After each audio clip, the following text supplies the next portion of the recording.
Once upon a time, after braving that House of Wonders, the Queen of Aenvale has finally found the group of adventurers that she believes will be able to break the curse on her kingdom.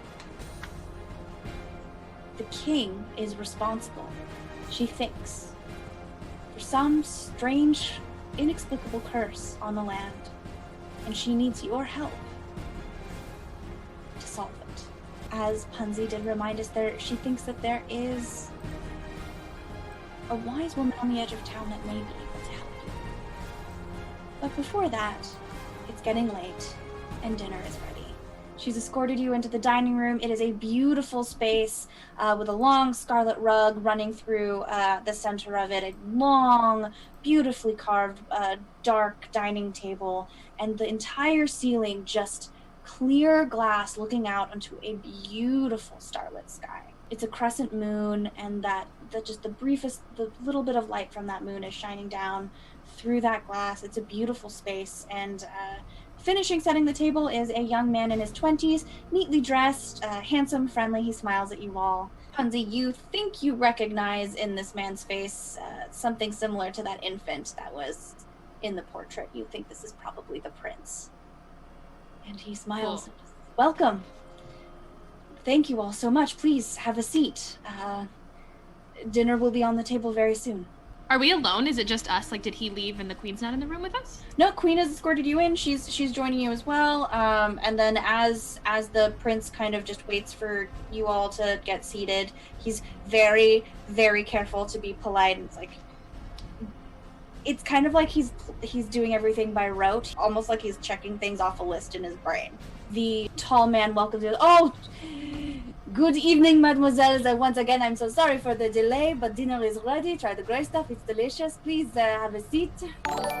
Dinner will be out very soon. Two people come in from the door. There's a kind of like a short, stout woman in a light blue shift, and a also kind of petite man with a very extravagant mustache. Call me Clucky, everybody does. Clucky. Does anyone else want a bit of this? And she's like already sat down and like helped herself and... After you, please. Oh. You're too kind. And she'll just put it down and just start just digging in. I'll take that plate and I'll just passing it along. What did you say this was? The gray stuff. It's delicious. I'll take the tiniest bite of it. It tastes okay. You're still not sure what it is. When Jasmine takes a bite, can I up behind her? Sure. Nat 20. Oh! Hey. Stone cold. What would you like to do knowing that she's trying to startle you, Jasmine? I take the fork that still has food in it, I flick it at her. Princess food fights princess. How many Michelin stars does this chef have? Oh, our chef is very good.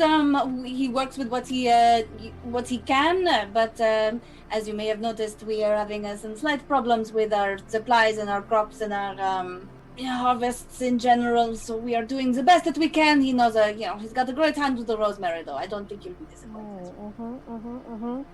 No stars. Sounds like it. Oh, we've got plenty of stars right there. Do you see? Oh. I do. And as you all stare at this night sky, a shadow seems to cover those stars. You realize it's not a shadow being cast on the stars, but a large, dark shape covering the moon itself and crashing through that glass ceiling. This is not what we meant by break the glass ceiling! There's shards of glass scattering over the table. Everyone jumps up in shock as a very large reptilian winged creature stares at you with dark, intelligent eyes. It's a dragon, you can see. It's very, very large. It just stares at you all and snarls and then makes direct eye contact with the queen. How rude of you not to invite me to dinner. Now I thought we were on much better terms. And she just looks shocked and confused and stares at this creature and says, I'm sorry, I don't know who you are. Your husband did. Who? Oh, snap. He didn't tell you about me? What a shame. I didn't know this was dinner and a show. It's time I'm given what I'm due. And he rears back and roars out this energy through the dining room, hitting the companions around you, the guards nearby. It's not a normal dragon, nothing like you've seen before. It's not fire. And as that breath hits them, they just seize and fall. Everybody roll initiative. They didn't even serve the main course yet. Cindy, you're first. I am going to cast Hideous Laughter on my friend, the spooky dragon. 17. Ooh, so I do nothing. So I'm going to become invisible, and then for my movement, I'm going to go as close to the back of its massive spooky body as I possibly can. As you run around, you see some kind of form rising from these guards. And you see these just almost blank, expressionless shapes lurch forward. Jasmine, you've just been hit by a strange, shadowy figure of one of the guards that was at the door. This is the worst dinner party I've been to. Just let's be clear about that. And that's saying something. Then I will stabby stab with my rapier. Okay, as you stab into it, you notice that it doesn't seem to be as effective as you thought. What would you like to do, Leia? I'm still gonna try and stab it with my lightsaber. I do understand that was not terribly effective, but The shadow kind of dissolves into itself, and you hear very clearly in this dead quiet room just the sad, slow exhale from the guard in the front, near the front door. I'm gonna throw my frying pan at him. Doesn't hit. Kind of just No. glances off that scaly armor he has. I'm gonna use my extra attack to try and hit it again. The dragon. Okay. So you notice again, you throw it at that dragon, and it glances off, and you see it just take the impact a little bit, but it doesn't feel as effective as normally it would. Elsa, what would you like to do, my dear? I would like to evoke a snowball swarm. Okay. Swarm. So it looks for a second like the snow coming out of nowhere was not what it expected, and then it just shrugs it off and like glares at you. So now it's its turn, and it's breath recharge. So it's going to look at all of you and just once again rear its head back, and that it almost looks like a photo negative of what fire would be. It's that like dark black with like almost a white iridescence running through it, burns through the dining room. This is gonna feel better? 56 necrotic damage. Everybody roll a dex save. You're a 7th level rogue. Evade it. Oh, I can do that? I'm evading it. Dirty 20. Okay, so you don't take damage. an 18. 20, not natural. 23! Okay, you take half damage.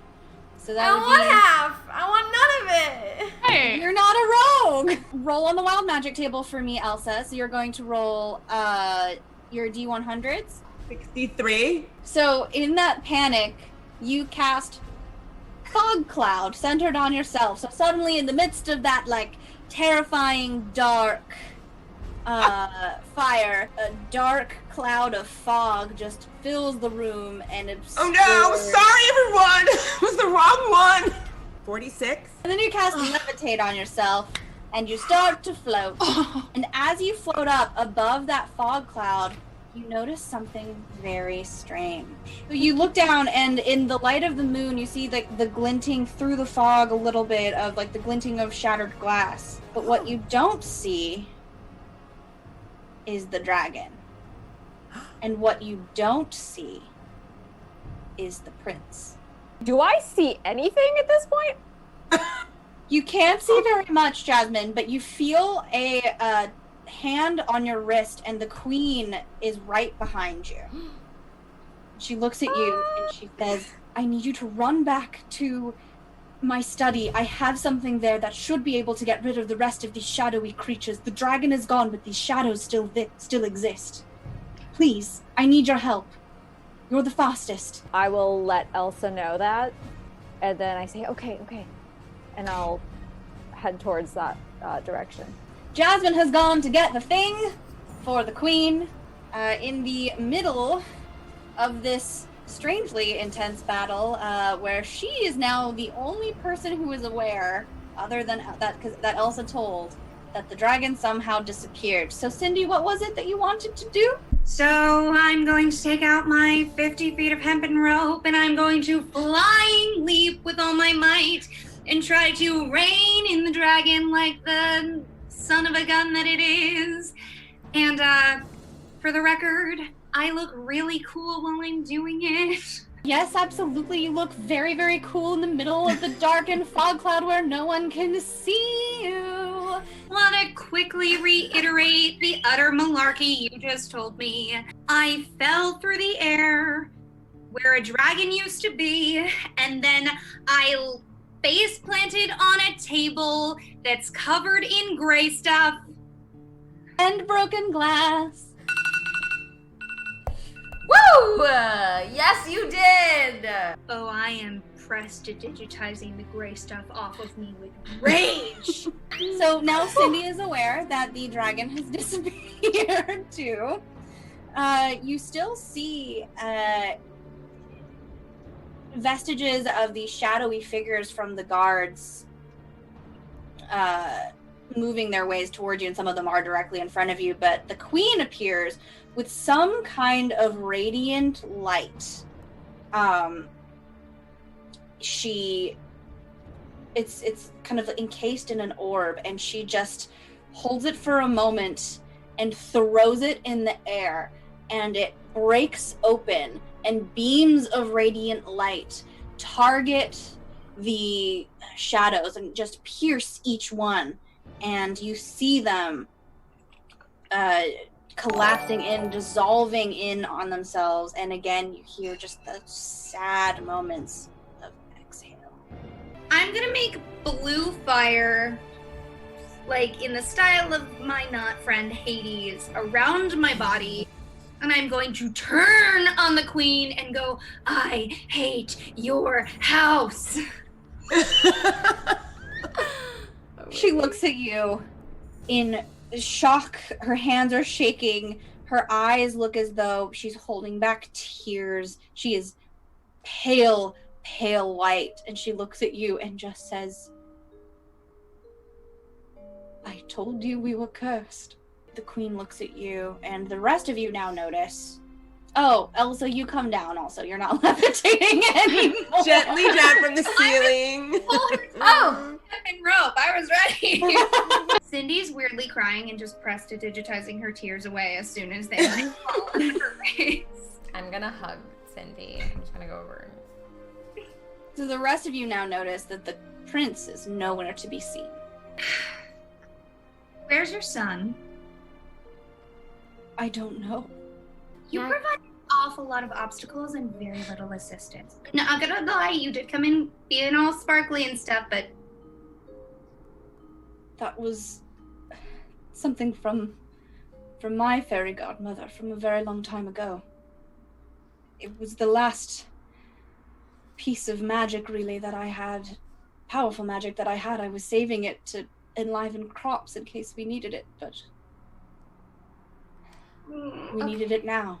My question is, what was that entrance spiel from the dragon when the dragon looked at you and said, you don't know who I am, but your husband does? Like, I would take it at its word. I can only imagine this is the creature that my husband ran afoul of in his youth. I don't know what it wants. Unless it has what it wants. So you think it took your son? Don't you? I'm a little skeptical, to be honest. Is your son similar, but different in an important way? But it would be weird for her son to look at her and be like, you don't know who I am, your husband didn't tell you, unless your husband knew that your son turned into a dragon and has been keeping it from you. I feel as though I would have noticed if my son Was a dragon. That's what they all Yeah, say. I think you might notice that. That's what they all say. You would think. Alright, so, okay. We've had no dinner. We've made it through a house, but we've accomplished a lot. What's the next step?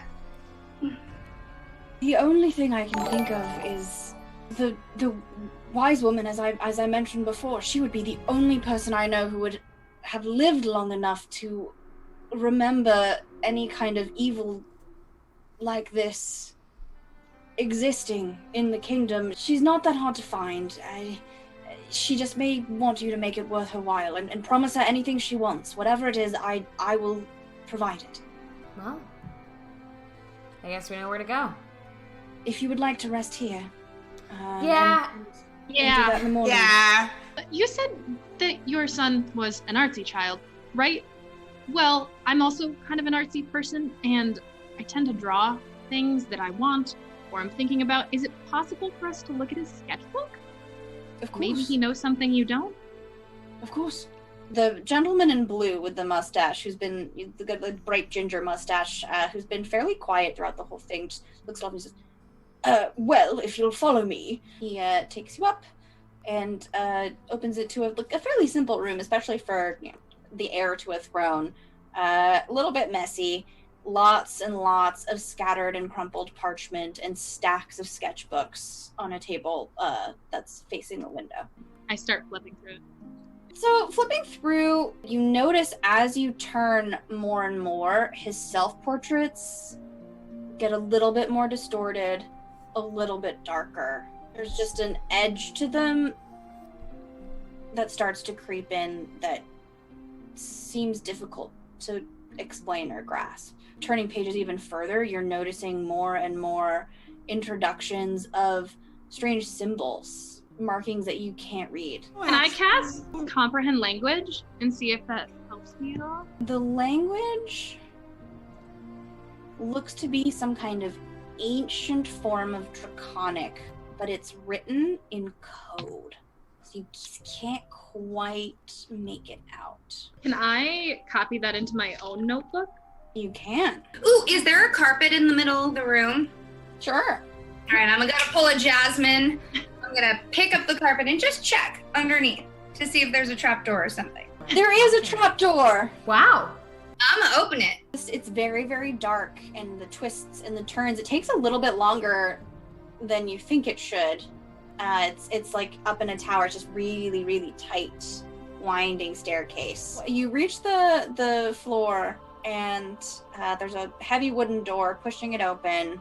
You find yourselves just outside. It's like a hidden stone panel in the walls of the palace. So where you all came in to join the festival, it's just to the left of that.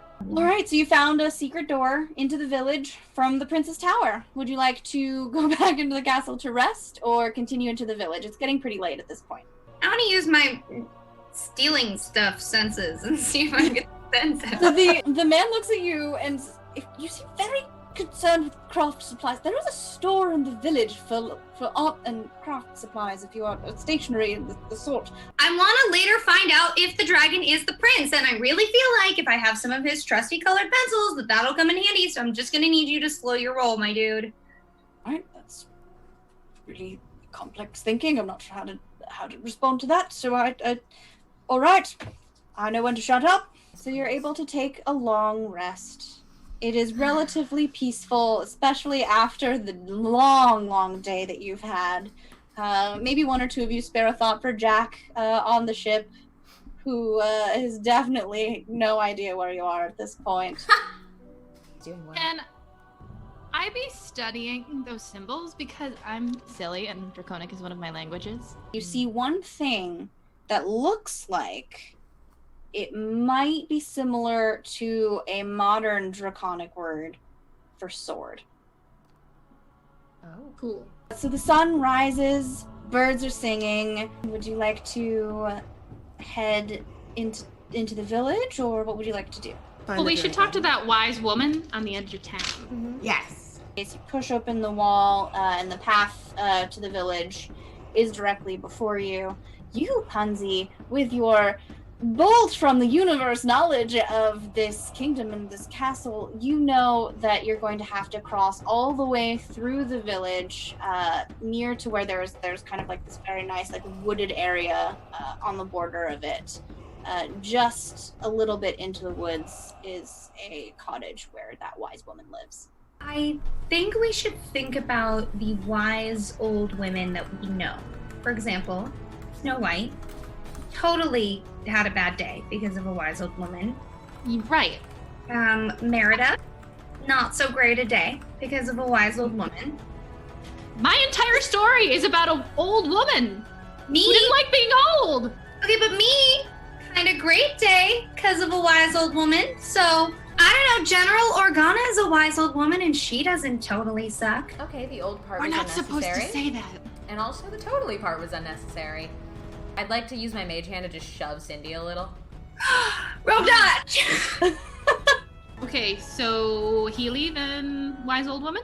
Would I know if there's a place for healing stuff? You would. The shops that you are aware of, you know that there's that arts and crafts store that was mentioned. There's a flower shop and a cook shop.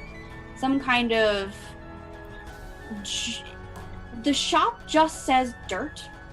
Very confusing. You're not really sure what that's for. It's attached to the flower shop, so maybe that's related to that. The apothecary seems like it might be where the wise woman lives. Let's go! Just go there.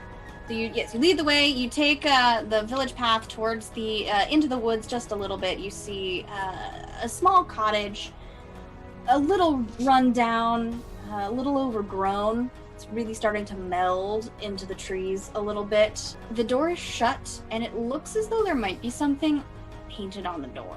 So you walk right up to the door. As you approach it, you just hear someone like banging from the other side. Be like, "Hello? Hello? Hello? Is anyone out there?" Hello? Oh my gosh, you guys can hear me? Are you okay? Yes. Well, yes. But, I mean, Also, who are you? Dead silence. Is someone out there? Hello? Bang, bang, bang, bang, bang. Yes. Yes. Can you, okay, help me. What is your name? Silence. Yeah. Oh, is he a little old are you a little old lady? I might be old. How old are you? You know, timelines are complicated. I'd rather not answer that. I was trying to open up a portal to a different plane, and I was painting the rune, and I ran out of paint, so I went inside to get more, and then the door shut, and I think maybe I had accidentally painted a different rune, and now it's locked, and I'm in here with the paint for the rune, and outside is the rune. You can I can tell you how to open the door. You just need more paint. Looking at it, you do see there is an arcane symbol painted on the door and a little empty jar of paint. Picking up the jar of paint, you see that this looks as though it's some kind of specially blended paint for wizards. But you recognize the name from the label. It's the same as the art store in town. Okay, You I just guess have we'll to- go- You just have to cross through that one line counterclockwise where the point hits the star. Okay, I guess we should go and get some more paint. So you head to a little store, and it's just called Duchess's Crafts. And behind the counter, open the doors, a little ding, ding, ding, ding, ding. You see a slightly older woman puttering behind a counter, organizing a little bit, humming gently to herself. Hello, We're looking for a particular kind of paint, and I was wondering if you might carry it here. Let me check. Toulouse. And she'll call over, and there's like a little boy with like scruffy brown hair. He's got paint smeared down one side of his cheek. He's holding a paintbrush, and he runs over, and he's just like, "Hi." Do you have this kind of paint anywhere? No, No? I'm sorry. This is special, and we have to make it special. If we got the stuff, could you make it? Yes. And where would we obtain said stuff? I don't know. Can I make a big shattering sound with prestidigitation? Absolutely sure.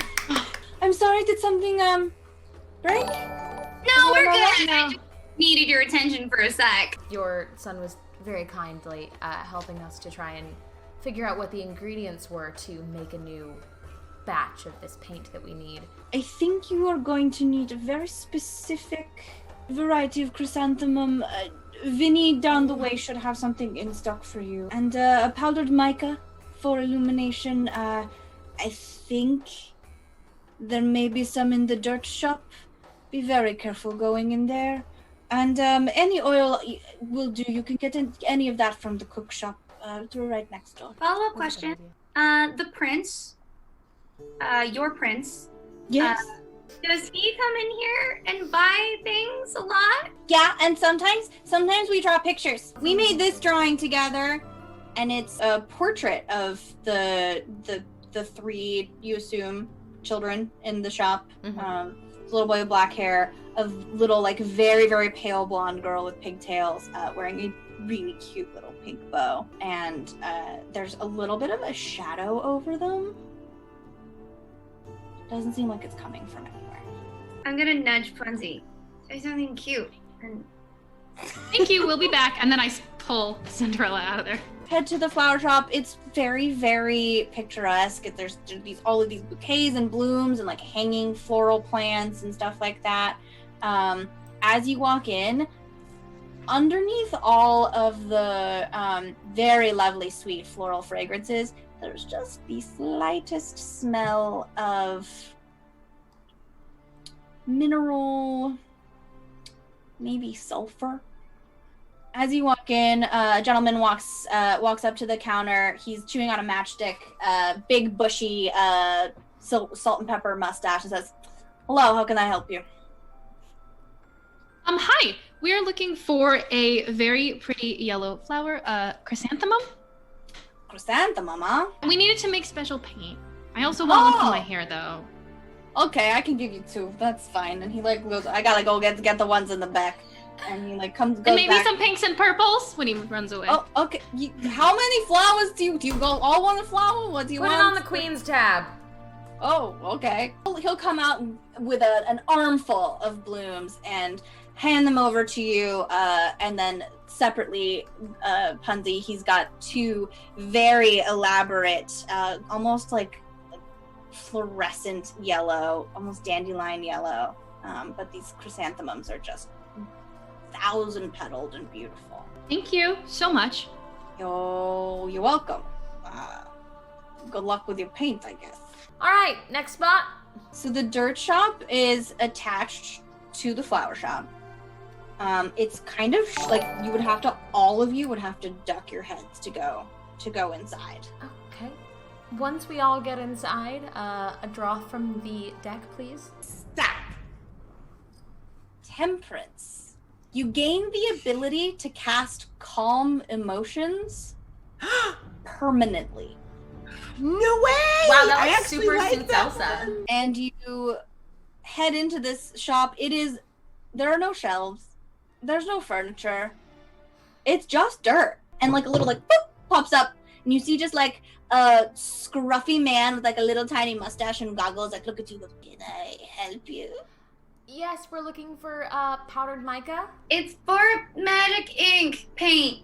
Pulls up like a chunk of something. Like one of his like goggles just soup I open the jar and like hold it so that I don't get dirty. Oh, D-Man has given Cindy a draw from the deck. So what's gonna happen to Cindy outside? So he'll let that go. Cindy, my dear.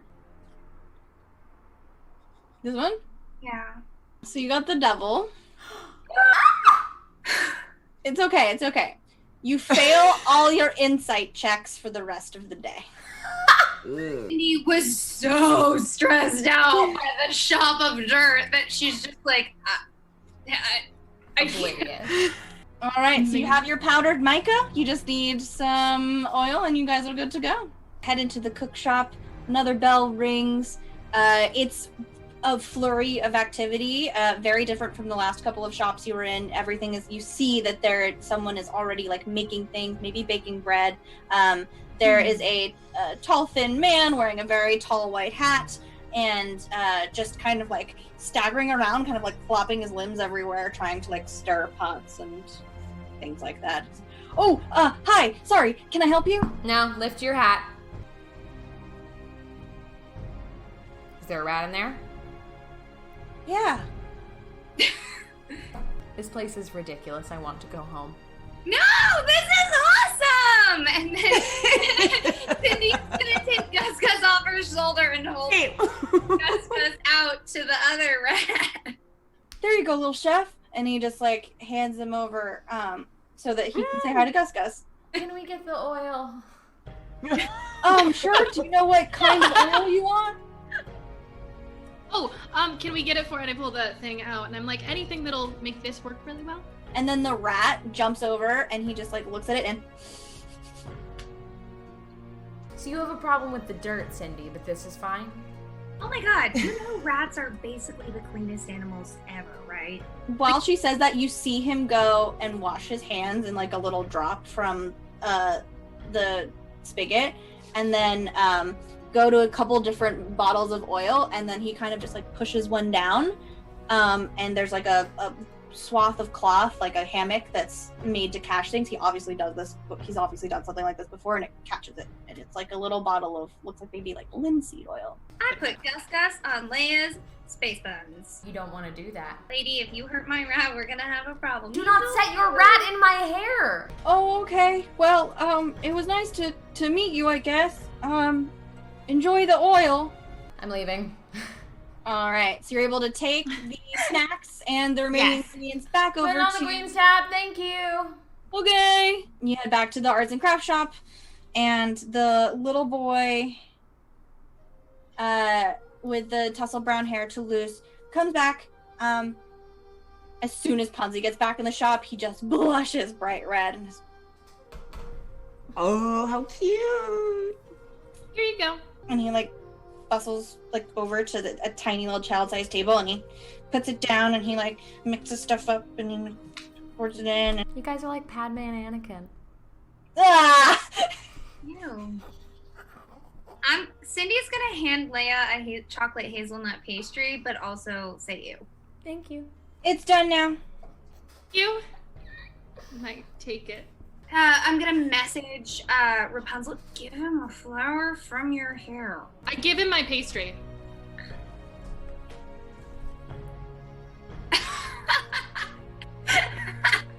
Wow. Okay, Thank bye. you. And he just like runs. Make your way back to the just on the edge of the wood, and the back to the door of the cottage, and you hear, hello, is somebody out there? Hello, yes, we're back. We're back with the stuff to paint your door. I'm out of paint. Well, no, I have paint, but I've locked myself in. Have you been having trouble with your memory? So I need you to finish the different rune. You just draw a line from the southwestern point counterclockwise to the star. Oh. So Rapunzel paints that. It glows, and you hear like a hiss of release. Open the door. All right, you open the door, and there's a sudden shift as you see that door glow once more. And in front of you is exactly the same cottage that you were standing in front of. There is a major difference. It appears as though it is made of gingerbread. Oh. And that's where we'll end it for this evening. Oh!